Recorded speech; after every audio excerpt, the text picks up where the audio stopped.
something about it that was kind of a special Good evening. thing. Invite everyone to find a seat. We'll get started promptly this evening to leave lots of time for Leonard Friesen and for discussion afterwards.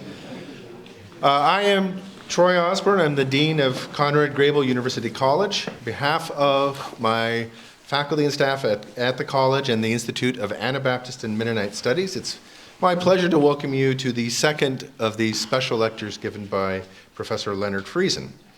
I wish to acknowledge at the beginning that Conrad Grebel University College is situated on the traditional territory of the neutral Anishinaabe and the Haudenosaunee peoples. College is built on the Haldimand Tract, land given in treaty in 1789 to the Six Nations. That includes 10 kilometers on each side of the Grand River from its source in Dungduck Township to its mouth at Lake Erie. Grebel's work towards reconciliation takes place through our research, learning, teaching, and community building, and is done with coordination with the Office of Indigenous Relations at the University of Waterloo. I will just give brief introductory remarks tonight to leave lots of time. I think many of you were here last night, so you should know who Leonard Friesen is. If not, these will be posted online, and you can go and watch last night's lecture to get the full introduction on it. But I would like to thank Maria for her help in setting the lecture up this evening, and Christina for our sound. And I would also like to note that we will have a light reception following tonight's lecture that you're all invited to. So we'll do some question and answers in here, and then we'll adjourn promptly to go upstairs and have some snacks and some drinks upstairs. So this is the second of the two lectures given by Leonard Friesen. Tonight's brings us to the other end of the story of Mennonites in that part of the world. More than victims, Soviet Mennonites from Stalin to Gorbachev. So without further ado, let's just get straight to tonight's lecture. Thank you very much.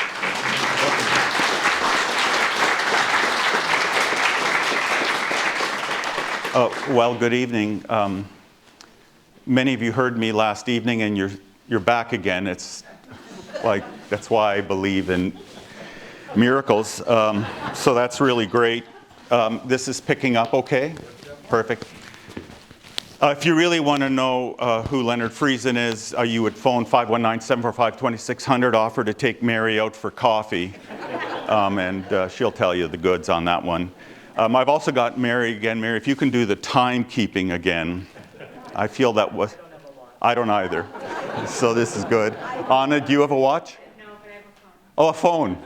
Yeah, mine has a watch, I think.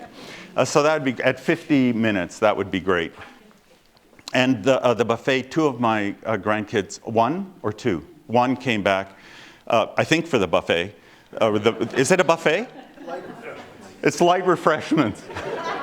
So we have to make sure, if you're run over by a small child, please have pity if you're blocking the entry point to that.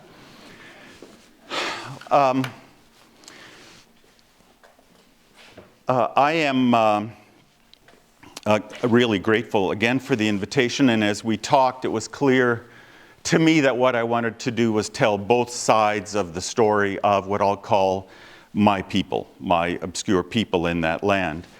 And today's talk will be very different, not just chronologically from what I did yesterday, but in terms of my whole approach. Someone blessed said to me yesterday after they had never heard of Malachna and Kortitsa. Imagine such joy. They won't come up today at all. We're going to shift, but I won't talk very much about geography at all, though I'm happy to if there are questions. That's one big difference. And I also am, the shift is I want to talk about really the world from 1945 to, I think I might get to Brezhnev. Now, when I started and then I used to always apologize to my students that Soviet and Russian, Ukraine history couldn't be less complicated.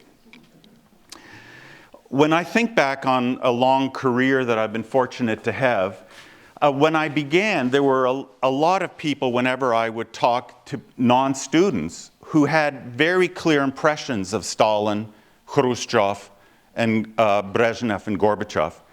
And I realize as I become one of the older ones, then that becomes less the case. Whereas for me, it's just an intimate, these are people I've thought about for about 40 years.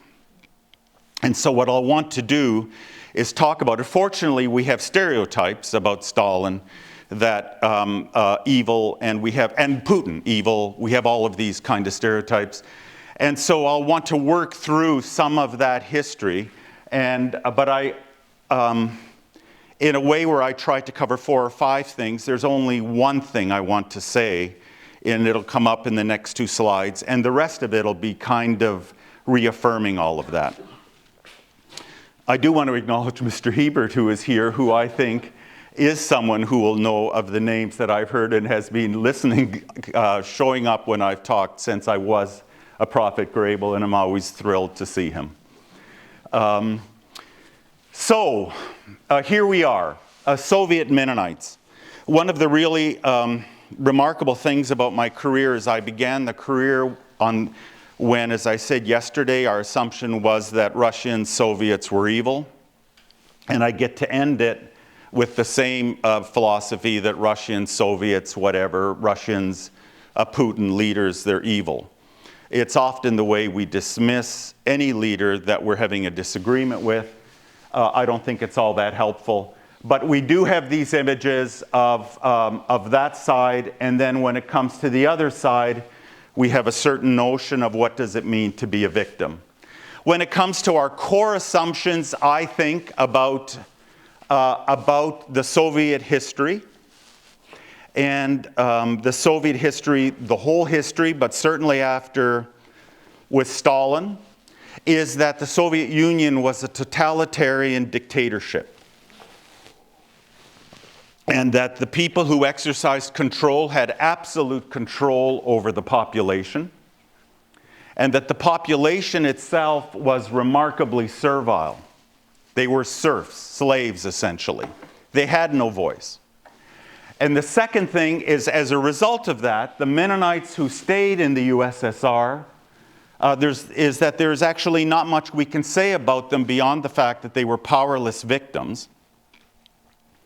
Not actually worth knowing about very much, with the one exception that they played a shameful role in World War II when they had these close ties to Nazis. I think that's the essential history. Now, I may only say it 10 times, so I want to be clear. I think this notion of Mennonites and Nazis is a ridiculous notion. Overwhelmingly ridiculous. And I'll say more about it. I think the way it's presented reminds me of All-Star Wrestling, which I don't watch. And this is not because I grew up thinking all Mennonites were nice. I grew up in a Mennonite community. I know much Russian Mennonite. The Swiss are all nice. I understand that. I mentioned Mary Swiss. So it's not that I have and I'll say a little bit more when I get to a brief comment on World War II about that. It's just unbelievable to me.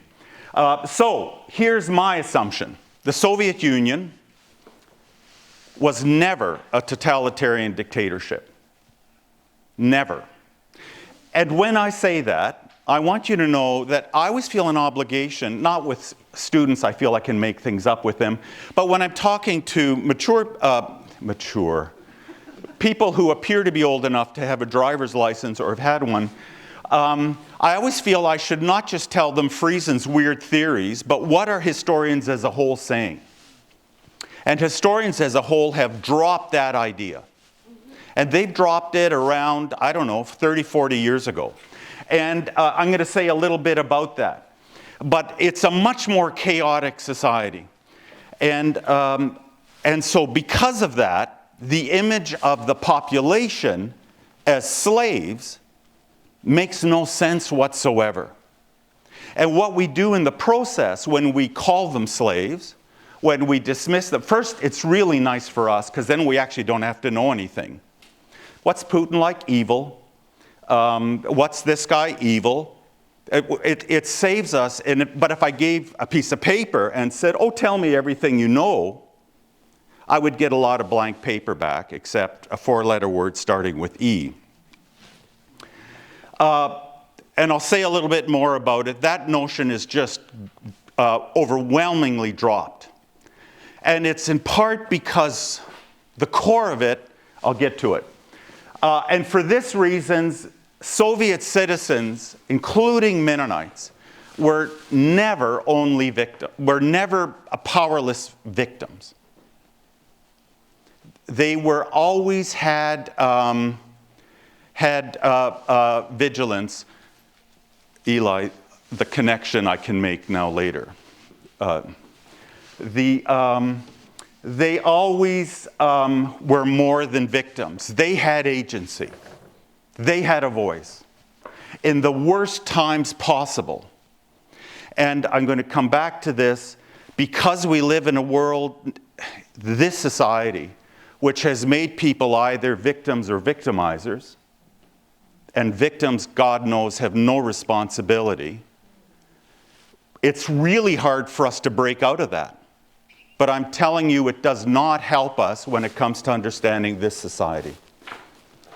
Let me just say again, as I said yesterday, I've got views.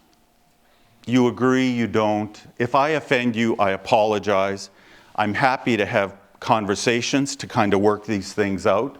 And I'm happy to have people walk away thinking that I'm really crazy in my views on these things. I'll sleep very well tonight. I think, and the third thing is we're missing a lot if we focus only on those who leave in the 1920s and consider the others losers. And I think we tend to do that. And I don't, again, do not think it's fair. Okay. So for starters, the literature of historians over the last several decades has moved dramatically away from the idea that this was ever a police state. Welcome to my world, the greatest hits of the last 30 years. So this is, it's like what I've read for 30 years is this history. There have been many trips where Mary has said, on a holiday when she saw me with the book, is that for work or pleasure? And my answer was always, I don't know. And so there are a host of works that are available that show the chaotic nature of that society. And I could talk about any number of these books in any detail. A book on the way in which industrialization actually happened. A book on Cannibal Island, on the horrors of the Gulag. No one denies the horrors of the Gulag. No one denies millions die in the 1930s. But what makes that possible is not a centrally controlled state. It's because it's not centrally controlled. It was madness. Stalin couldn't do it himself. He unleashed 10,000 Stalins is what he did. And there are a host of other studies. There were always people deeply supportive of that regime. Joachim Helmbeck's book, Writing a Diary Under Stalin, is all about the very progressive people in Soviet society wanted to be communists. I would always say to students that if they want to be progressive, they would have liked Stalin. Because he was massively progressive. Absolutely. This notion that they were on the cutting edge of history, and if you weren't, bad things would happen to you, was a powerful way in which that society operated. And at the same point, it controlled almost nothing. And I have this picture again of Mary and me in Leningrad, because I accept the fact that there's generational bias here. I thought today, and it's so funny, it's the privilege of my life, if I would have made these slides today, I would have made them differently. And it's because of where I want to end up. But I realized that I was part of the privilege of my generation, and people maybe 14 years older than me, it's a very small slice, where we were the only ones who ever lived and studied in the Soviet Union. And we did. And when we lived in, and I have to just say, because I know you're desperate for my views on the current situation, the fact that we block scholars from going and understanding that country, it's just insanity. It's like we have problems with you. The one thing we'll definitely not do is understand you. I always say you don't have to like Hitler, but it'd be okay to understand him. In fact, it's essential. So what happened when you lived in that country is you realized the profoundly chaotic nature of that society. It was mad. I have 1,000 examples of how we tried to survive. And the way you survived was every Soviet citizen, Russian, Ukrainian, they were the same thing. Everyone that you appealed to understood that the system and its rules were crazy. And they were crazy because the whole thing was kind of, you wondered how it fit together. Has anyone ever gone to Germany and asked a German bureaucrat to make an exception to the rules? Like the Germans, so it's a serious cultural difference. I can easily accept that the Germans can create a police state. The whole country believes in rules. The whole assumption here is that they don't work. And this is a country that in 1987 couldn't create a round-trip train ticket. You would have a successful day buying a one-trip ticket. This is Moscow that's at a trivial level. But I could talk about the workers and peasant resistance and on it goes. So I'm happy to come back. If one of the questions I get, you'll make my day if it is, that's really a crazy thing you said, please say more. I would be happy to go through any one of these books. What's really interesting about the literature, I'll say, is the other thing. So could be that those of us who lived there were privileged, came away unable to see the past as a tight state. I always say, by the way, that if it was a police state, Gorbachev they'd still be in power. Gorbachev's foolishness, among others, was thinking the Communist Party controlled the society. No, it ruled it away by consent, governed by consent. Not everyone, just the progressives. Seriously. It follows that Mennonites were not simply slaves in that system, the way if you disagree with me, you very quickly end up with the fact that they're just powerless. Israfil, I'm not wandering too much. I feel like, okay, thank you. And this, again, because we do live in a society in which we're comfortably able to slot people as victims or victimizers, it's really hard to understand otherwise. I have been profoundly influenced in my work, and I'm curious about how that works with younger historians, with works that give agency to people that look powerless. And this, by the way, is not a right thing. This is actually a leftist argument. It's actually a truly progressive, it's a meaningless word, but it's truly a kind of an idea. Eugene Genovese's book, The Roll Jordan Roll, The World the Slaves Made, is about the antebellum United States. He's a thoughtful, wonderful Marxist, fabulous book, and it's about how blacks shaped that world, the Negro spiritual. He refuses to make them powerless. James Scott's book, The Weapons of the Weak, I used to tell students, just go to the library and hold that book in your hands. It's a good book for Mennonites who are still pacifists. What James Scott says is, so why are blacks lazy, slaves? And why are peasants lazy? These stereotypes we have. Well, if you're paid nothing and you get the same amount of food to do anything, then laziness is an absolutely clever approach to your circumstance. Laziness is an act of agency. Russian peasants had, I think, about 110 religious holidays. I'm sorry, it's the 14th day of Lent where we can't plow. They really did. The weapons of the weak is what powerless people do. Powerless people are not powerless. They have agency. And it just, and when we get past that, won't that be something? So, and so then you ended up with literature. Lynn Viola, recently retired, a stunning historian, University of Toronto, peasant rebels under Stalin. Do you know what her first act as rebellion is in that study? And this is not a believer, as far as one can tell. It is the belief that God controlled the world and that the world would rain holy judgment on the state. And Lynn Viola correctly understands that to be an act of people who are not powerless, but actually understood their lives in a larger framework. And she's looking at peasants.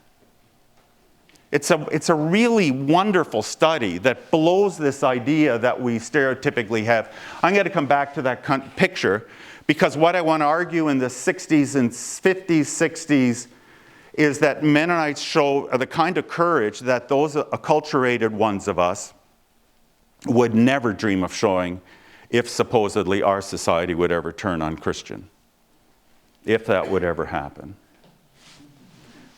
They showed remarkable courage. So that's really the core of, and so that's what I want to do is talk about religion. And then after this, you can just go to we had a conductor in Menno Singers, go to your special place and ignore the rest because I'll just show some pictures. You'll come back to this picture, Mennonites showing courage in a very difficult case. That's what that picture shows you. Well, two contradictory trends about Mennonites in the Soviet era. In the imperial era, as I suggested yesterday, I can come back to that, being called a Mennonite had nothing to do with religion among my people. It was a legal designation by the imperial state as a way to organize society. You were a Mennonite whether you went to church or not. They couldn't care less. What happens in the Soviet is two things. One is Mennonites reclaim their Alpha identity as faith, as a people of faith. That becomes important to them again. Even as they become Soviet. In the 70s and 80s, and I don't think I'll get there, in the 70s and 80s, these Mennonites that have gone through the worst times imaginable. You will hear me say today more than once it was not a police state. You will also hear me say the 1930s in the Soviet Union were the worst time, I'm convinced, in all of Mennonite history, 500 years. The Dutch experience was a drop in the bucket compared to the horrors of the 1930s. And they were horrible in part because it was so chaotic, and it was chaotic because it wasn't a police state. So the first is they reclaim their Alpha faith-based identity. And the second is that, and this is the real paradox, is that they're harder to see because their faith becomes, I'll say, more ecumenical. Thanks to the Gulag, thanks to the prison camps, they hang out with, because they're not asked where they want to go, they hang out with all sorts of Orthodox Christians. Like Orthodox would be like Catholic, the dominant faith of the Slavic world.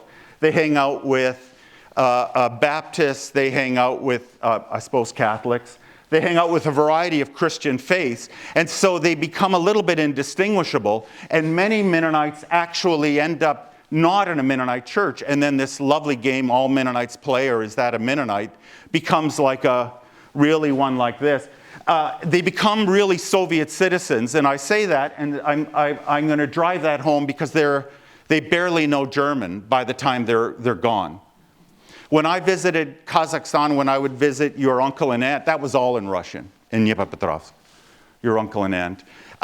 When I would visit, I went to Karaganda in Kazakhstan, the people who were like really old, like my age now, depressing thought number one of the lecture, would only talk German to me, hi German.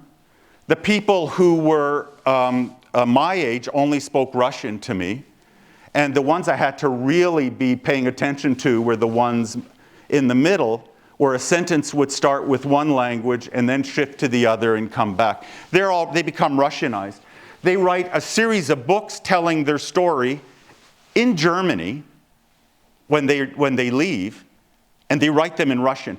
They're so Russianized, and they're not from the Russian Republic, they're from Central Asia. They're so Russianized that they'll include a German phrase in German, and then beside it put the Russian translation in a book published in... So anyway, the life of believers in Karaganda is what that says at the top. I am with you always, I think in English, to the end of the age. And the life of the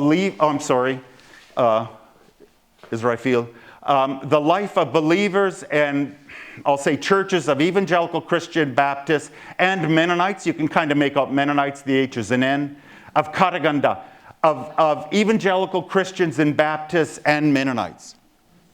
They're somewhere in there, and sometimes you'll get a separate chapter.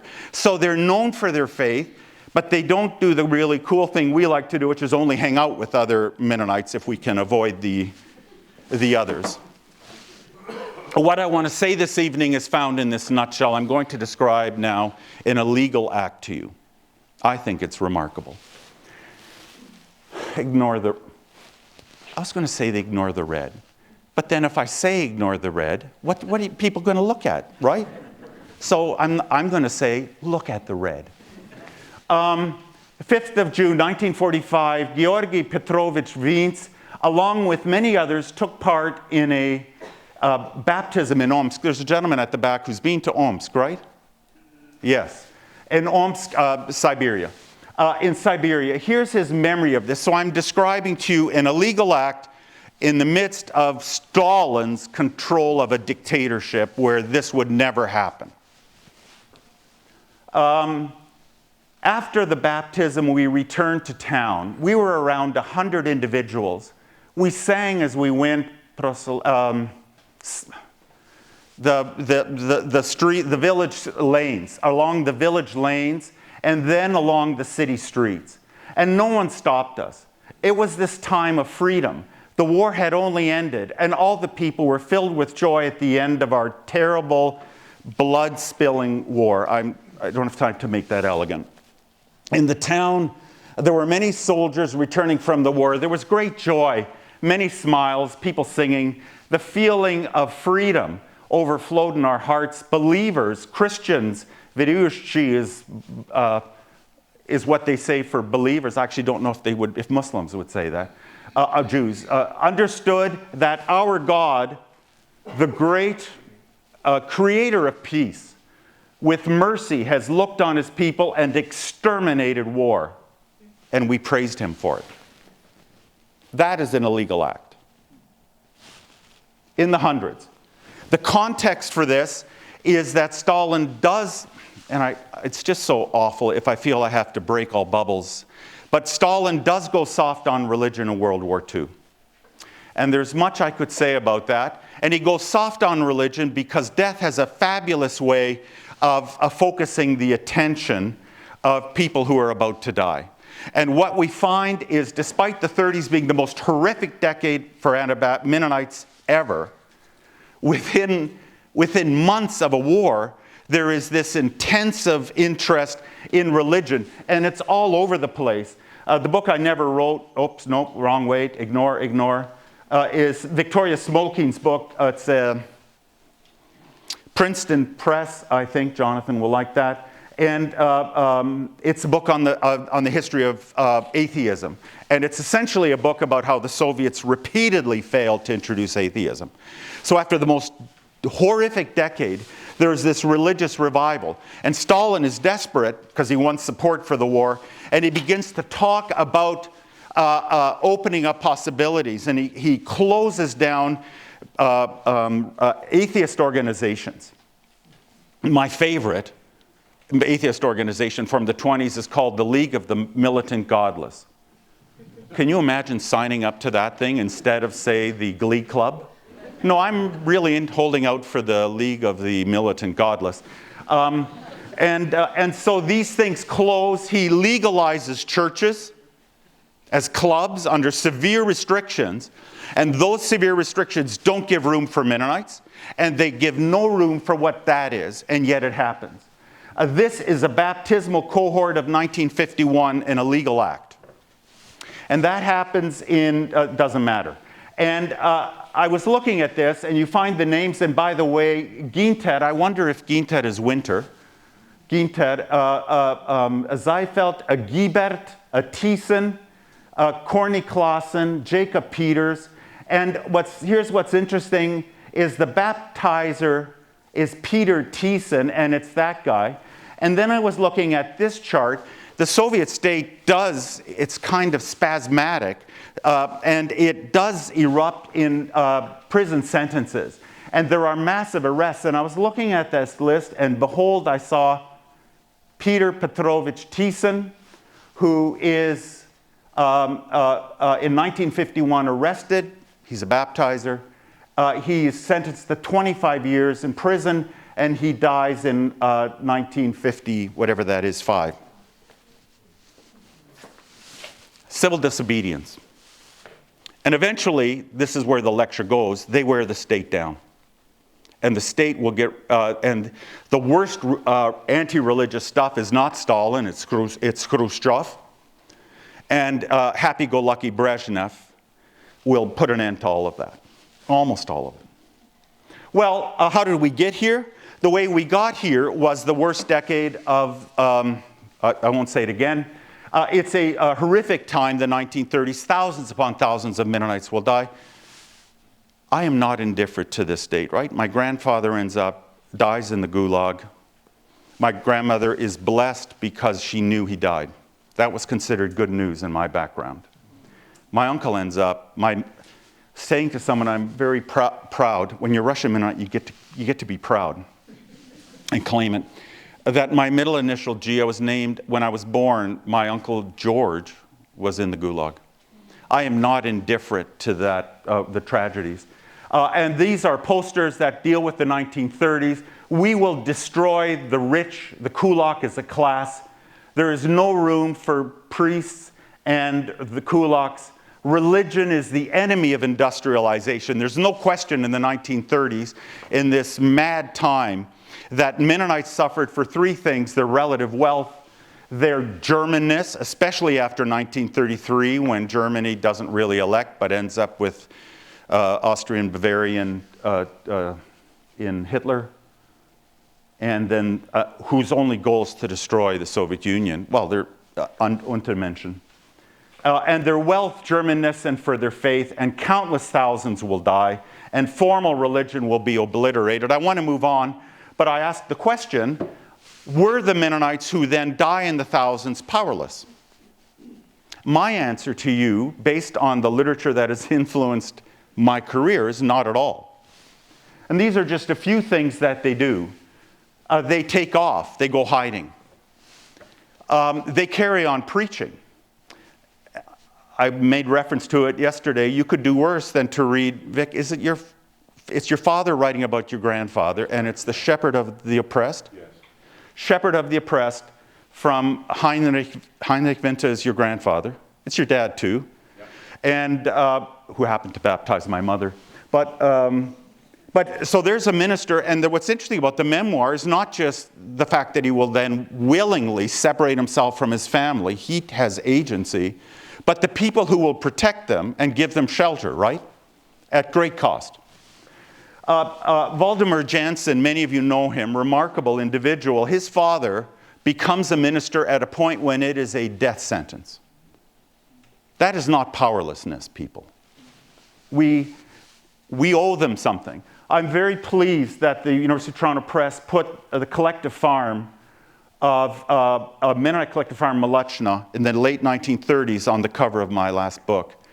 Because if you look at it, it's overwhelmingly women.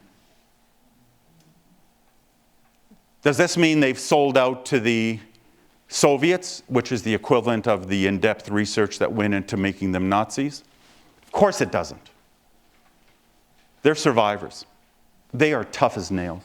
Marlene Epps' book, I think, is a remarkable, I haven't read it for a while, probably since it's been out, a remarkable example of agency for women who did not want agency. Colin Neufeld, fine historian, talks about collectivization. Many Mennonites sign up for the Soviet thing. They become bureaucrats.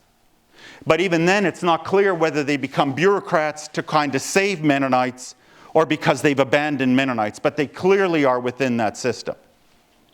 I would always ask students, when people join the civil service in Ottawa, is it because they love governance or they love the benefit package and the salary and the blah, blah, blah? All of our motives are difficult to untangle. I called the chapter When God Calls You into the Wilderness, because Mennonites, not all, I don't know how many, claimed that all of this was not Stalin, but God's work. Our approach, I think, is to say God is silent, God is absent, God is powerless. But he loves us.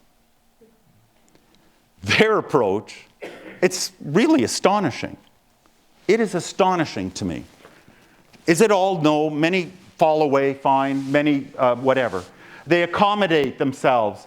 And then there are parents and children, parents who sing hymns to their children in the quiet of the night, who hide Bibles when it's a death sentence, who hide hymnals when it's a death sentence. I'll come back to that. Then we get to the patriotic war. You have an idea of what I think of that. Here's a Ukrainian peasant women greeting Nazi soldiers. If they don't do that, they will be killed.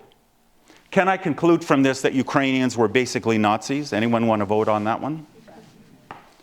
When it came time to calling themselves German, the number of Ukrainians who claimed German ancestry rose dramatically. Of course, people have a desire to stay alive. And I'll give just one other example from a recent book on the Holocaust. The writer of it looks at Chortitza. There are maybe 20,000, I'm guessing, Mennonites in Chortitza in 1941. And the whole charge is that Mennonites really become Nazis. There are about, 20,000. How many does the author actually identify who become Nazis of the 20,000? 5. But then if you look, how many of those 5 aren't just last name Friesen, Bergen, whatever? How many are actually people who carry the faith? 2. 2 of about 20,000. Caught up in this whole surrender to Nazi. It's not serious. It's just not serious scholarship. You want to look at something, look at Kate Brown, and who looks at and I can say a lot about this question. That's an excellent study, and she shows the difficulty of saying anything meaningful about it in a time of war. And the last thing I'll say is what you're really doing on that charge is going after women, because it's overwhelmingly women in the villages. I'm not a fan of that. So you've got a war, big war, largest army ever, 1 million people. Germans, Mennonites, are almost immediately put into a labor army, Trou d'Armée, and they are deported, and they're put into horrific prison-like conditions. And I can talk about the details of those if we want. I just want to keep it moving. And they're pulled away because the Soviet state calls them spies. They're not. Similar to what we did with the Japanese, right? The Presidium, and what this is on the resettlement of Germans living in the Volga region from a uncleverly named publication called Bolshevik. And this is when Mennonites leave Soviet Ukraine and they'll shift into Central Asia. The Soviets under Stalin will transfer 6 million roughly. They play for keeps in this chaotic world, and Mennonites are a relatively small drop in the bucket, and that's why the Mennonite story will shift. And when this prison regime ends in the mid-50s, they're not allowed to go back. The only ones who go back are people who sneak back. There's people here, Jeremy Bergen's great uncle, I have to refer to, I'm always referring to his aunt here. They're loaded onto trains to move. This is a lovely picture of the moving of Mennonites and Germans. This picture is not serious. They will be put on these trains in all conditions in winter for 3 weeks, given no food or water. The doors are not opened. There are no toilet facilities. Most will die. There are absolutely horrific conditions in which this happens. And wherever they go, no one is prepared for it. If it was centrally controlled, it would have been. I can talk about the book Cannibal Island later if you'd like. In this kind of a world, families are ripped apart, a horrific situation. They're put in massive collective farms, collective prisons. A catalog is 300 kilometers by 200 kilometers large. And it's near Karaganda, where I was, and in Soviet times. And their job is to raise, and thousands of Mennonites will be there along with millions others. Prisons in the imperial era were a place of bonding for people who had become Bolsheviks. And this is where Mennonite, and it's Mennonite ministers, many clergy, and it becomes this melting pot of Russians, Ukrainians, Chechens, Bolts, and others. Poles. When the war ends, this is, I always would say, it's a famous picture unless you've never seen it, in which case, not that famous. From Berlin, I could talk about it.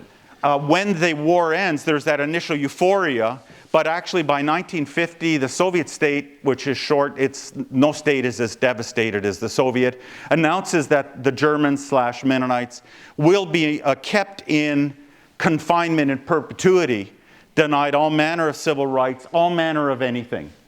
Can't travel, must report in. And then that situation, which none of us can imagine living in, is the situation in which you have a religious revival. I find it stunning. Who's leading it? Well, it's led the men are gone, and the men that are there, it's always a question of how trustworthy are you to survive in a Mennonite village as a Mennonite male. And so it's women, overwhelmingly women on the local front of the villages that lead a religious revival. And it's elderly aunties who remembered Bible verses and remembered hymns and who would then begin painstakingly to write these down, or they would copy out the New Testament if they were able to do it. I imagine none of us have ever done that. You write it out by hand on whatever paper you could find. They would gather children together. And the more I think about it, the more I think we should just know who these people are and just name them. So that's a Kettler and the top. And in her home were gathered a group of believers at the end of the 1940s, an illegal act. This is a Neufeld, Zed, one of the organizers of the first youth gathering. Even within the organized church, the deal was they wouldn't involve youth. And Khrushchev will be like a hammer on an anvil on that one. So they're gathering together. There start to be returning ministers who come back from the Gulag, who begin to take a part in that experience. The ministers tend to be older. Many of them had been in prison for a long time, and a lot of the confessional lines have been obliterated because in the camps, people would work, and the camps were much more porous, by the way, than we imagine. The literature on it, a new book by Alan Berenberg, Gulag Town, Company Town, Yale Press. Excellent study that shows the kind of chaos even within the Gulag. They'll eventually close it because it's just so inefficient for the Soviets. So you take a guy like Johann Yakovlevich Fast, and that's him there. You see his years. He enters the Gulag, and the Gulag is the prison system. It's an acronym for the main. It doesn't matter. It only matters if it matters to you, and then it matters to me too. And then I'll answer the question. He begins to write letters. He begins to write letters after the war. It's so porous. I mean, it's run by Soviets. He begins to connect with other ministers. It's a really remarkable story how ministers begin to connect across camps. And there will be a role I can't look at. It's what I was looking at the Grebel Library once upon a time, in which publications in North America, the Rundschau and the Botschaft, that will begin slowly to print heartbreaking notes from people saying, I'm looking for my husband. I am here, I am looking for my husband. That is agency. And Johann Fast in this, they begin to call for fasting and prayer. It's not that they call for a day in which they would lament that they have been so horribly treated by God. They're actually calling for a day for repentance. Want to be in a church like that? June 15 of the present year, 1950, shall become a day of fasting and prayer for all believers. Pray for the awakening and conversion of sinners so the weakened congregations can be renewed, and for authorities to let us preach the gospel without hindrance. And this becomes an actual profoundly large movement that spreads and leads, what, 10 minutes? 5? Oh. Is that time real? Is it quarter after?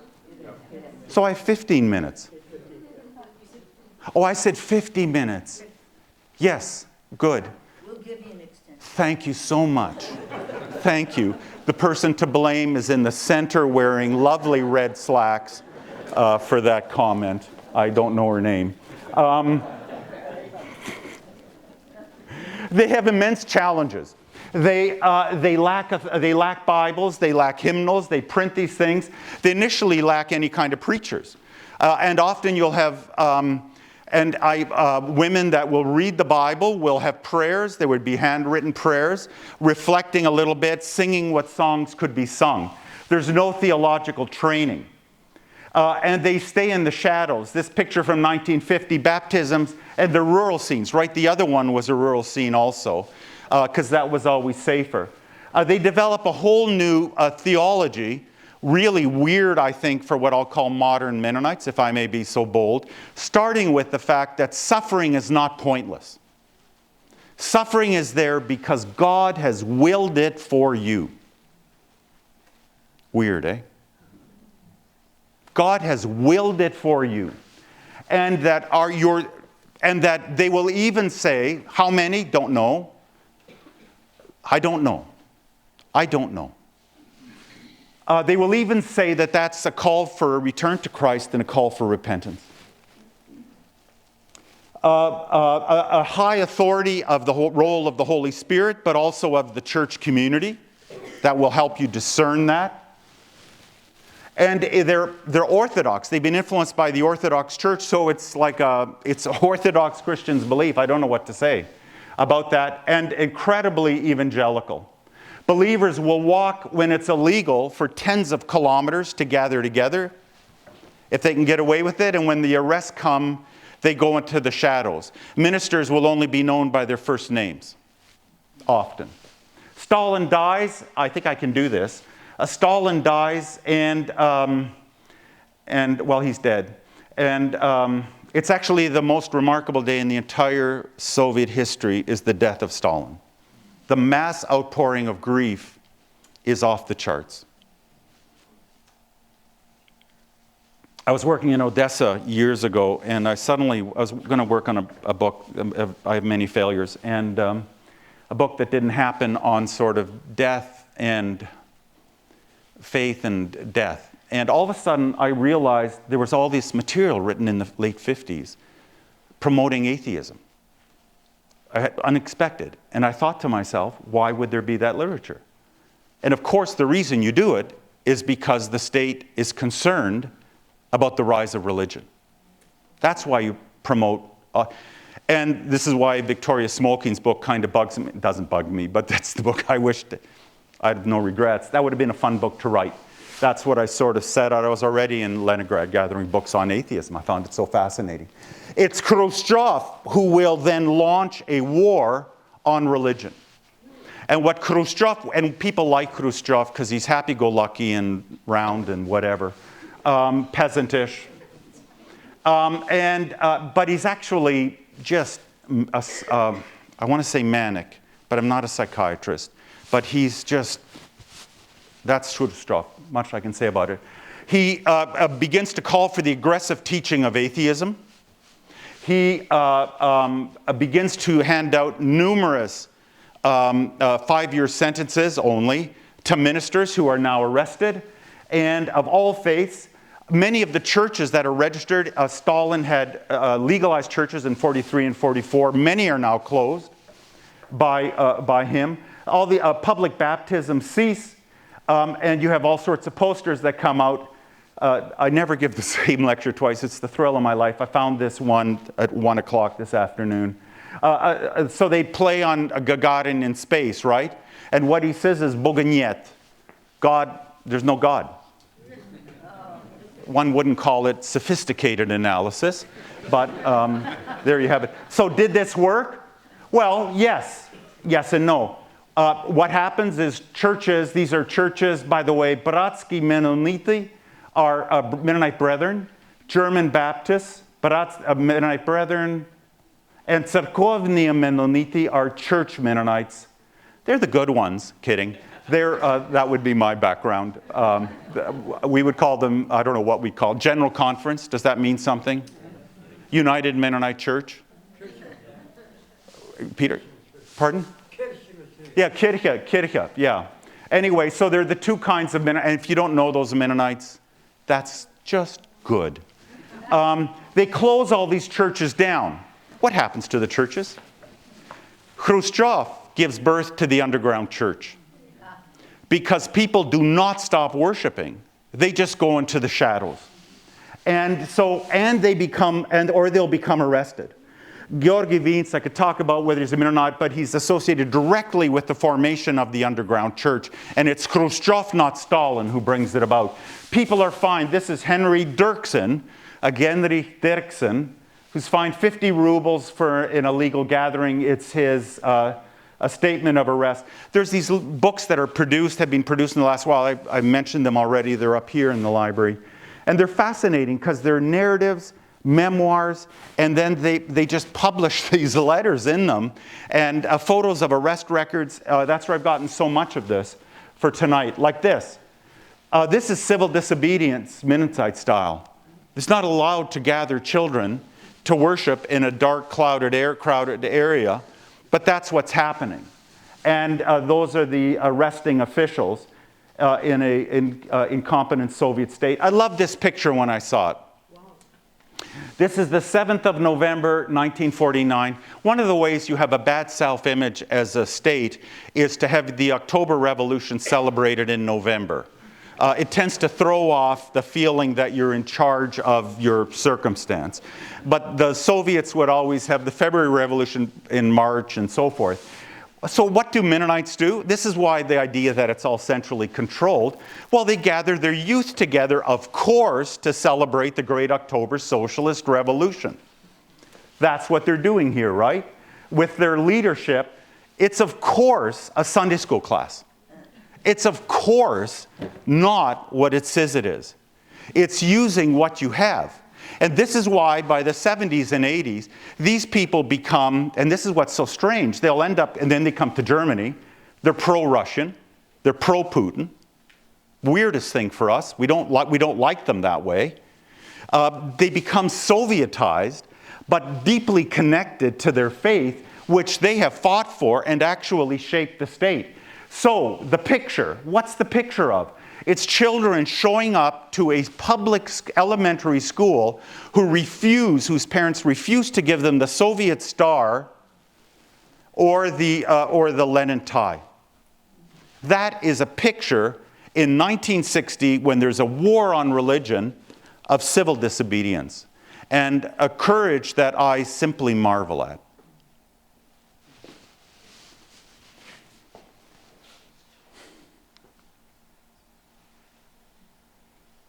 Moving to the grand finale.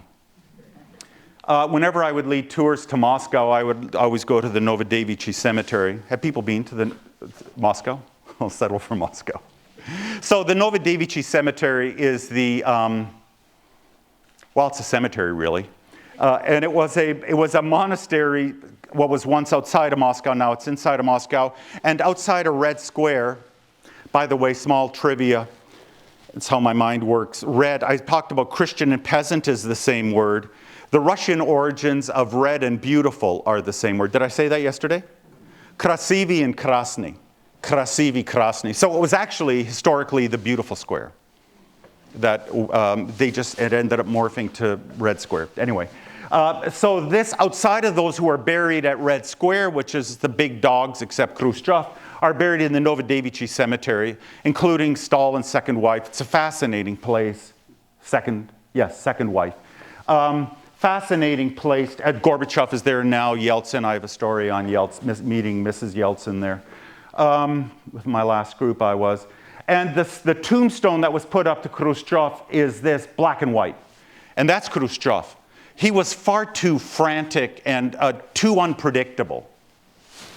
We'll see that again in Gorbachev. And eventually the party just ditches him, and what they get is Brezhnev. This is a new book by Brezhnev, translation from German. It's a remarkable study because it shows him as a politician, she suggests, who was opposed to the Stalinist policies of the 30s and found a way to negotiate around it.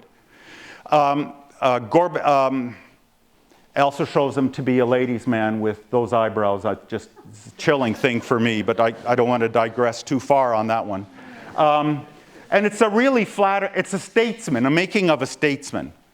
There's a tremendous nostalgia in Russia and Ukraine before the war for the Soviet era, certainly with a part of Ukraine that'll now be part of Russia. And a nostalgia for the Brezhnev years, because it ends up with stability. I've got a great joke on Brezhnev. If anyone wants it in the question period, I'm happy to say what the joke. But what you get with Brezhnev is easygoing communism. That's what you get. The other problem with Brezhnev, and the war kills off a generation, it's a horrible war, is that he stays in power too long. And because he stays in power too long, he's past his well, I was going to say it, but then we had the last American president. But anyway, he's past where his mind actually can function well. What's also really bizarre about it, he dies in a kind of an old man, it's a kind of pathetic death, pathetic pathos. He's 76. I think his diet and drink pattern was different than mine. But anyway, what he does is legalize more churches, including allow Mennonite churches to legalize. And that really tries to gut the underground church, the independent church, and allows them to come in. And it's under him that then you will have a kind of more formal working with the church. When I was in Karaganda, and met with sort of my peers then, they told me they had to draft, and by the way, the draft, which was universal for the Soviets, was a great place to become Sovietized, was that they told me that everyone understood that they were Mennonites and that they would not have to handle weaponry. It was a state that was much more pliable and that ended up working out a kind of arrangement in all of this. And that's what I would have emphasized more if I would start these lectures. This lecture, again, is that next period, because that's so fascinating, including under Gorbachev. But our time is almost gone. And so what I want to do is end here, and I can comment a bit on the Gorbachev time. Walter Sawatsky says, do you know the name? Such respect for Walter Sawatsky, the life he has lived. I would know enough to put on a napkin if it wasn't for people like those studies of, and I know it took someone who could work in Russian and German, I get all that. But people that have done the groundwork, and Walter who has lived that, and then wrote about it, and Johannes Dick, and Piotr Epp, I have nothing but respect for those scholarships that allow me to connect dots. The Soviet Union was never a centrally controlled totalitarian state. When it was brutal in a chaotic way, which also means it was unevenly brutal, depending on local officials. And it's local officials that the people on the ground hated. Not Stalin. They hated those local officials. And when they could bring about their execution in the late 30s, by golly, they did. Soviet citizens, including Mennonites, had agency, and they exercised it. And what I've tried to do is focus on one thread. Did many Mennonites fall away? Yep. Did many do this? I always said to students, and I'm in for the grand finale now if you're really getting edgy. But I always would say to students, some things can be settled like a pregnancy test, which, quite frankly, I've never had. But that would, I assume they have a yes or no answer. But I would tell them that a lot of history doesn't have yes or no answers. It's not like a pregnancy test. I don't have a statistic on how many fall away from what I've described here. But I do think it's important, and it was important to me, that this one thread at least be mentioned. And possibly because it's a thread that could be of value for us as we think, as those who are believers, of what does it mean to be alive in this society. Good, I'll end off there. Thank you very much.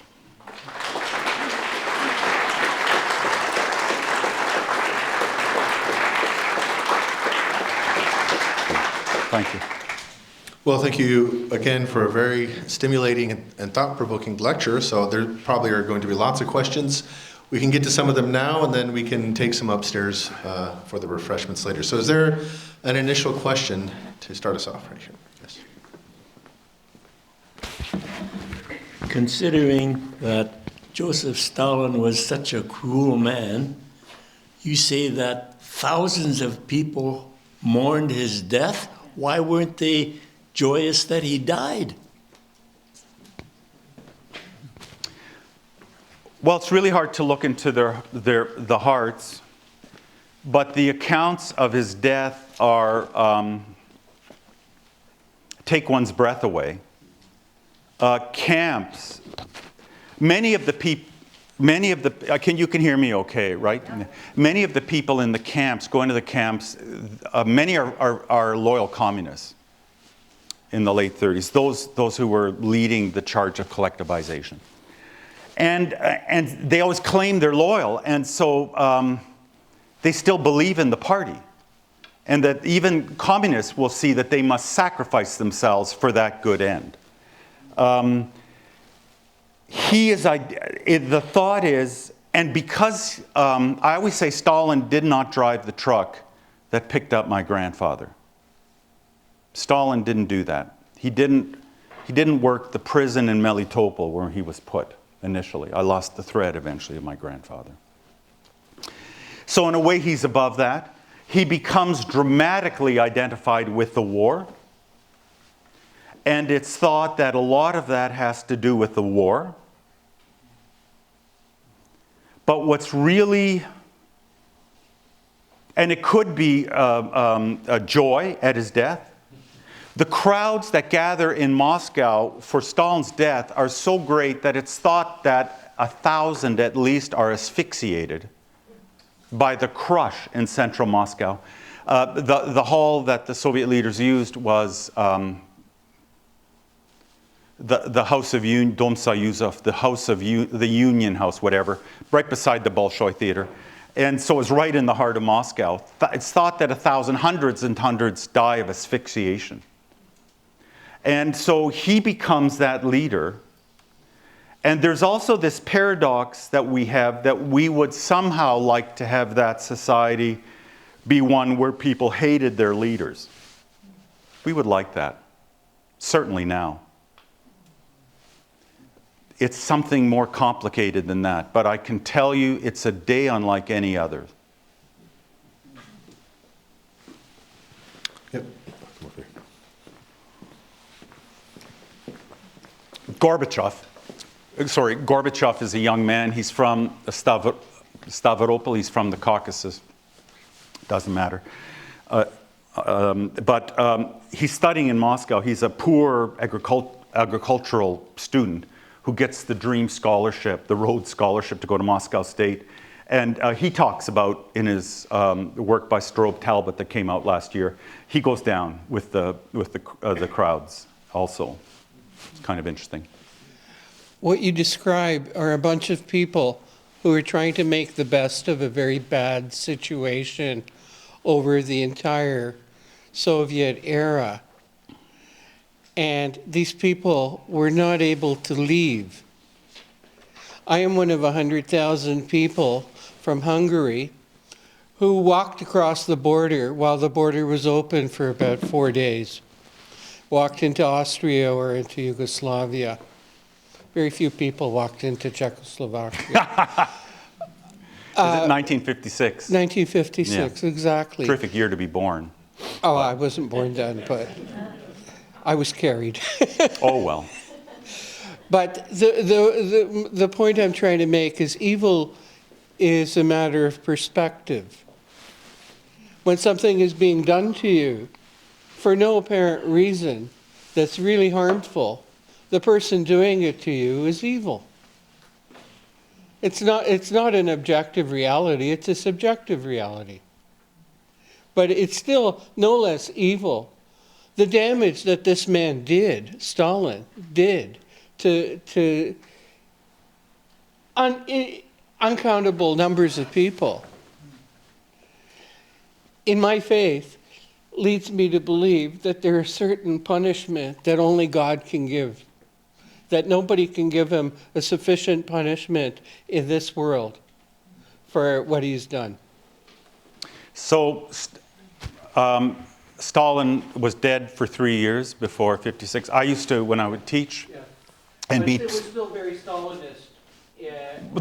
the problem was that they took Khrushchev seriously, Hungarians, and thought he meant his words. But I would always enjoy meeting Hungarian students and asking them, and always, of course, they came out in 56. You get this also with Czech students. What's striking to me about this is that they don't attribute it to evil, they attribute it to God. They attribute it to God's, in his, there are many hymns that come, I think of them more out of the Swiss tradition. Farther along, we'll know all about it. Farther along. That's what strikes me, is the way they focus is not on this being done by evil, but by God. This is more than Stalin, because much of the death that happens is completely chaotic. Cannibal Island. The state orders the removal of thousands, it's a book by Robert Wirth, to out of Leningrad intellectuals. They're put on to some remote place in Siberia and told that place has to prepare housing for them. They have nothing to prepare housing with. They have no mechanism. Complete chaos. If you lived in the country, none of that surprises you. The people show up. They don't know what to do with them. They put them on an island. The book's called Cannibal Island. Raging River. It's a chaotic world. This isn't a master-minded Stalin. That's not how it worked. But I don't deny this it's a horrible time. And what God in his mercy does with any of us will be interesting. I appreciate your what happens to the Hungarian people in 56. Do you know who the Soviet ambassador is to Hungary in 1956? You have every reason not to. It's Andropov. And it's only interesting because Andropov will replace Brezhnev. He'll become eventually head of the KGB. And then, so that's his Hungarian connection. Yes? Last night you talked about, one of your emphases was the social integration of this kind of myth of separateness that characterized early Mennonite life in colonies. I wonder if you could say something about that dynamic in Central Asia among these communities that were shipped east. Yeah. And whether this kind of vacillating policy of kind of relative tolerance or intolerance had any impact on that dynamic? What kind of relationships between insiders and outsiders, so to speak? Yeah, I just want to clarify one thing. You said the myth of separateness yesterday is what I took on. What I tried to say yesterday was that these were communities that were discrete, that were distinct, but that distinctness did not stop them from being integrated as a whole, right? That's what I tried to say. So everything changes dramatically in the Soviet era because that separateness that marked a lot of that world falls away. And there is much more interactions. I mentioned one of the old Mennonite settlements, Hotica. There was a book that came out of collection from people who lived in the Soviet era in that area of this Khotitsa, which had been only Mennonites. And then in the 20s and 30s, and I translated a section on your home village, Kathy. These were villages that were full of Russians, Ukrainians. Are relations bad between those peoples? I think is one of the questions you're asking. I don't, in that work, which is where they're not interviewing Mennonites, they're interviewing non-Mennonites, there's no sense at all of that. And in fact, that's one of the works in which I turn to, because there's no sense that Mennonites were somehow turned on their Slavic neighbors when the Nazis showed up. There's just no sense of it in this, I forget now the title, Tommy Billy, Things That Were Once, something like that. And in Central Asia, I think the impression I have, what we need is a systematic study of the Soviet, and if I had another book in me, and I really don't think I do, but it would be to study this, to turn this into that, because you'd want to understand how does that dynamic work in these communities. But for the most part, I'm unaware of anyone writing of tensions in the local community, including in places that are Islamic. There's much more tolerance. And what I would argue then, if that's true, is the Soviet Union is an empire, and that's a good thing. Not like the American empire, which I think is not a good thing. But this is a diverse empire, the Soviets. And that's how they manage things. The trouble for Mennonites is when the whole thing goes down in 91, and then you have a Kazakh state or an Uzbek state or a Tajik state that is then suddenly has to find it has to invent its own national identity. Then they're outsiders. And then where do they go? But I think, I don't know if you've ever heard of any kind of sense of tensions. I just don't sense that at all. There's something about that Soviet experience that's both uniquely Mennonite and also uniquely broader than Mennonite. Next question's here. Yes, Raphael. Why did Hitler commit suicide when he could have just rolled over the Russian soldiers? Why did he commit suicide when he could have just Rolled over the Russian Ruled over the Russian soldiers. Rolled over. So he failed to rule over the Russian soldiers. No, Roll. like Rolled his over? car. Own his car. That game was up by the time he took his own life. What Hitler thought he could do, he thought he had empty land to the east, the way whites thought they had empty land here in this country. It was very, very similar. And he thought that, that it wouldn't be a problem to take over that land. He thought it was a police state. And all the people would turn on Stalin. Stalin thought everyone would turn on Stalin. The party thought everyone would. None of that happened. None of it happened. And that tells us something about Soviet society. And so that's what happened. You'll have to tell your dad to take you to Berlin, which is an amazing city in part because that's where you go stand where Hitler's remains are. I gather his remains were stayed there. I don't know what happened to them. It's the weirdest thing to think that you're standing there, Raphael. Maybe your parents will take you there someday. There's a hand. I want to ask a question, and I'll bring it over there for the next one. I know this question I'm going to ask doesn't have an easy answer, because I've talked to Walter Sawatsky about his experiences. Yeah. But maybe you could just, for those of us who don't know it as well, talk about, and this is having written a book on Mennonite history. I know it's a difficult question, but what is the Mennonite identity of the Soviet Mennonites in 91 or in 60 or in these different times? Yes. It gets a bit at those annoying questions David asks me all the time. So I think that identity is really complex. And I'll focus it on one place that puzzles me the most right now.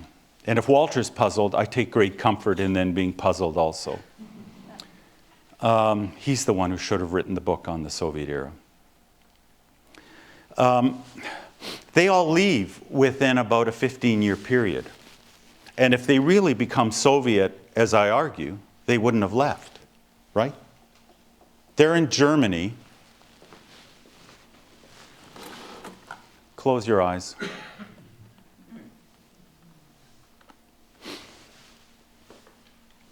They're in Germany, gathered together, looking like Soviets, writing in Russian about their identity. A meeting of brothers and sisters from Solnetska Obshina in Germany. And so why did they leave? If what I'm suggesting. And what strikes me is the question is too early to answer. I often think when there's a problem that I luckily don't have to make sense of it for about 15 years. And I've told people that who are in the midst of crisis. What we know is that in the early 70s, so the answers they seem to give is that the Russians would say, "Vdruk poshol." In an instant, they end up in Germany. Their minister's removed first, and they're removed because they're told if they don't go, they'll be imprisoned. And who knows? Who knows in this society in the early 70s? And then you have congregations that find themselves leaderless. And then suddenly, and they have the opportunity to move. And yet they end up there being pro-Russian and pro-Putin. And so I can't, there is a great complexity around those identities. And I actually think all of us are complex identities. Proudly Canadian as we shop at Costco. Read the Record, which is as American as any publication I've ever read in my life. We're all funny, watching American football, denouncing. We're all funny amalgams around these things. But what I do think begins to characterize them, a core of them, is that they're Christian. And the issue that I think so concerns many North American, I'll say modern Mennonites, is to be Mennonite.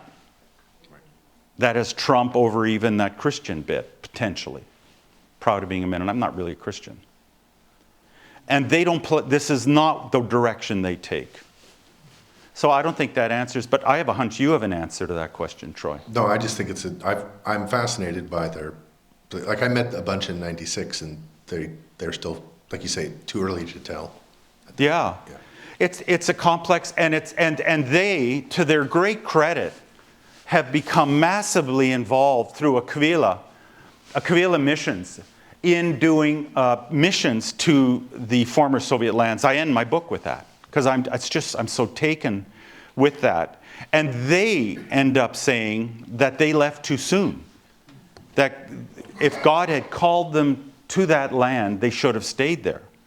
So, whereas for us it's, and so there's something to me so compelling. So it's just not possible for us not to speak, not to declare what we have seen and what we have heard, right, from the Acts apostles. Yeah, it's a good question. Kath. Len, could you comment some about the current situation there? Oh, come on. No, I can't. Where's there? It's a big there. Ukraine and Russia. Oh, come on. I want to know what you think. Your analysis of it. I think I said yesterday, this is the war we wanted. Yeah. We could have avoided it. We wanted it because no one important is dying. That was our view, certainly the American view. Otherwise, we could have, the way to end, it was clear it wouldn't end. It's the equivalent of what would happen if China now declared, I said this to 4 people yesterday, if China now declared that in 20 years they would put military bases in the south of Canada, and Canada would be brought to join them. And if in 18 years from now, Canada voted 100% to join China and Russia in alliance and put military bases there, every Canadian knows what would happen. We all know it's a ridiculous thing to say. It's a horrible, horrible war. And it's our doing. We wanted it. It's vile. Does anyone have a happy question? Yeah, I was going to. The dessert bar. Don't let me down. This will be our last question, and then we can continue upstairs. Victor. The joke? Yeah, I've got the joke. The joke's a good way to end. Was that your question? No. Don't even talk. Don't talk. It could be. Pardon? It could be. Yeah, what is it? I'll end with the joke. All right. After you answer this question. Okay.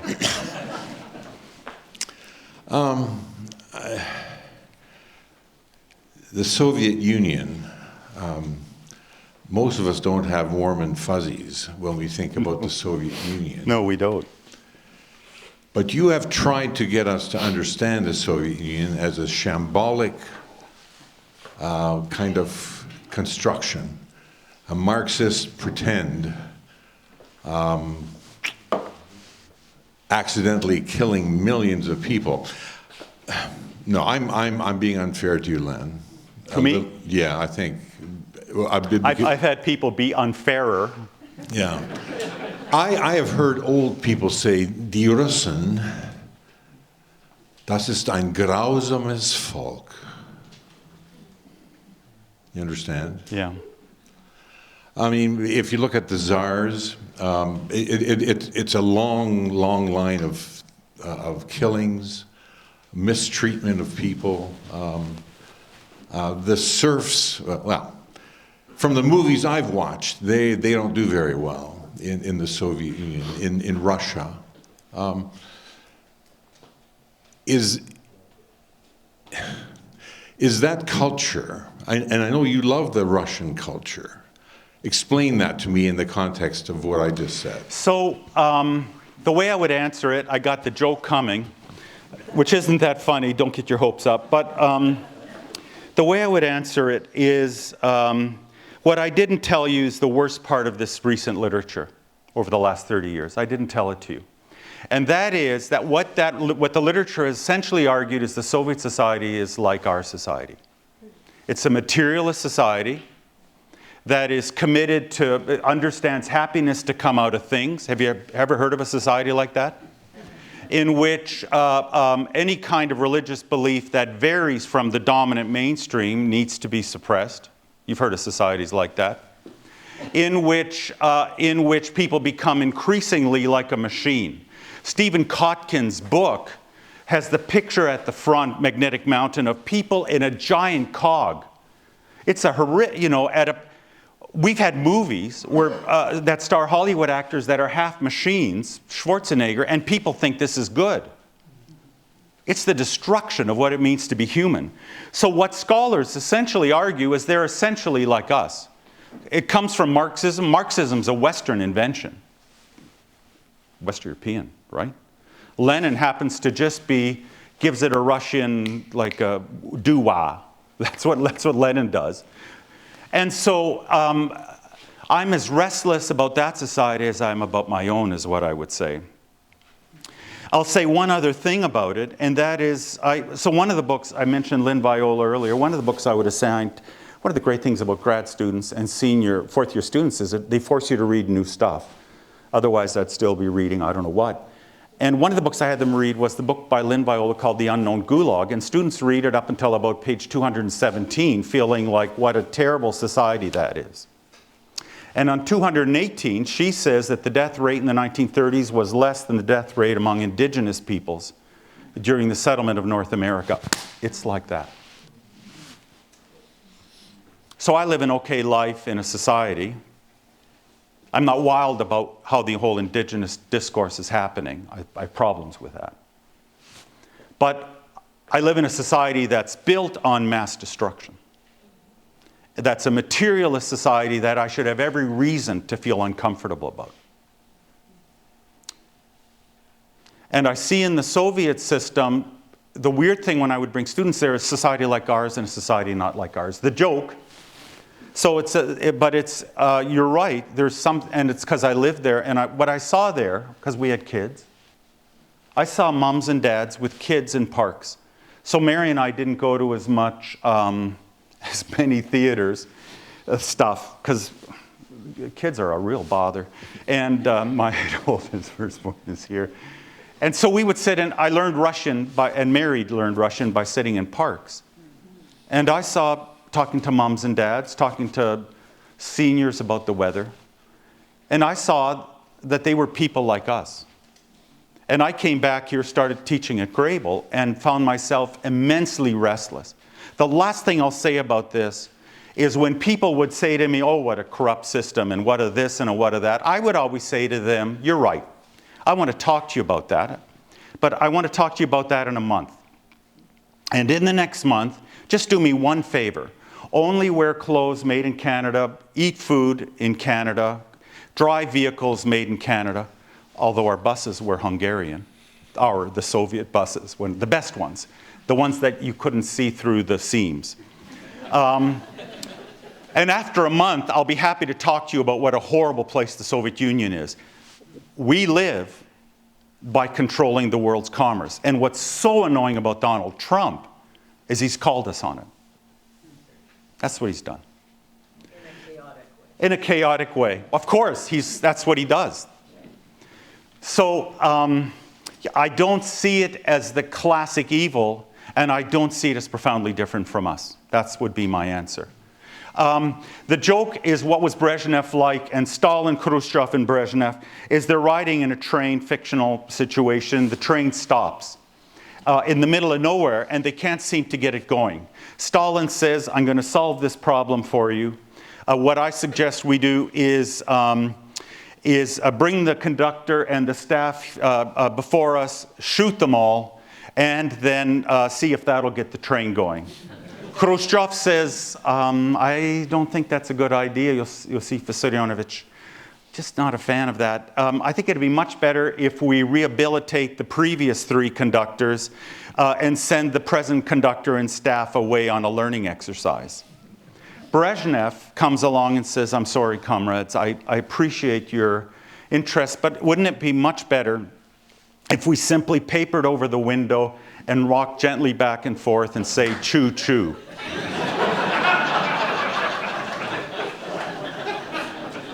Okay.